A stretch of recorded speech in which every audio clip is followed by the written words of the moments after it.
George, a tough evening. What's your reflections of that one? Yeah, very tough evening, particularly the first half. I don't think we were emotionally ready to take on the physicality of Exeter. It's something we talked about all week. We trained well. We were in a good spot, we thought, coming into the game, but I think we were very clunky. There was clearly some combinations didn't work out there. There was a lot of fumble ball in, real prime opportunities. There was a lot of forced offloads that have been coming off for us in the first sort of 8 weeks of the season, but I don't think any of them came off for us today. We were slow to the breakdown, and Exeter pushed the boundaries at the breakdown, and we got caught out and didn't recover, and they took the ball and must have took the ball off a couple of our line breaks and run the pitch 3 or 4 times, and suddenly the score's on top of you. So very disappointed with the nitty-gritty side of the game today. And Exeter, obviously, they've kept their first team throughout the Premiership Cup.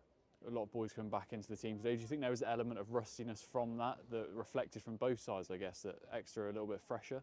Yeah, without a doubt. I mean, we had some new combinations. I wanted to give some young lads who went really well in those stages some opportunities today, see them in with a few senior players, get a few senior players out there who haven't played for a good while. And, we took this period to rest people up, get some S&C into them, try and, get them over the first 6 games. And as I say, we thought we'd done our prep well. I think the clunkiness of the way we looked today, the holes in D, the drop balls in attack, clearly we didn't get the prep right this week, pulling people back together. Time will tell whether the resting period went well, but I think certainly Exeter playing the team, the first 2 rounds and then coming into this, they look way more efficient. And as I say, they beat us at the nitty-gritty, the breakdown, the tackle area, and that's the most disappointing part.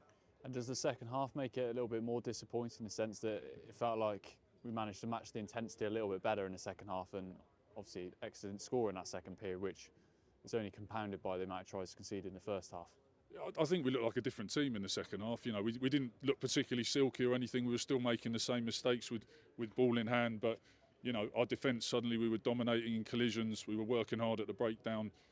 We got on top of those bits as we discussed at half time, and suddenly we look somewhere along the lines of a proper Gloucester team. But by that time, once it got to about 60 minutes, too little too late. It was always going to be hard to chase that first half lead, and that's disappointing. So we've been very honest in there. We've done a lot of good stuff up to this point in the season, but if you don't get those nitty-gritty bits right, no good rugby, nothing you're trying to do will ever work in a competitive game of rugby. So yes, we're going to have to lick our wounds and be very honest about that game on Monday, and then get ready for Saints. And result aside today, a special moment for Jack Clem, 100 appearances in cherry and white for someone that's come through the academy, a Gloucester boy. So a word on him. Oh look, Clem's been outstanding. I mean, when I first came into the club, I identified him as one of the young lads I thought would come through, and he's had a lot of opportunity over the last few years. And I think last year was actually the breakthrough year for Clem. He did some great stuff in a tough spell, and he's going from strength to strength. And he's making it very, very hard not to pick him. He covers all bases, and look, he's really growing nicely, and he's ours, and we've produced him, and he's a great ambassador for the club. Thanks, George. Cheers.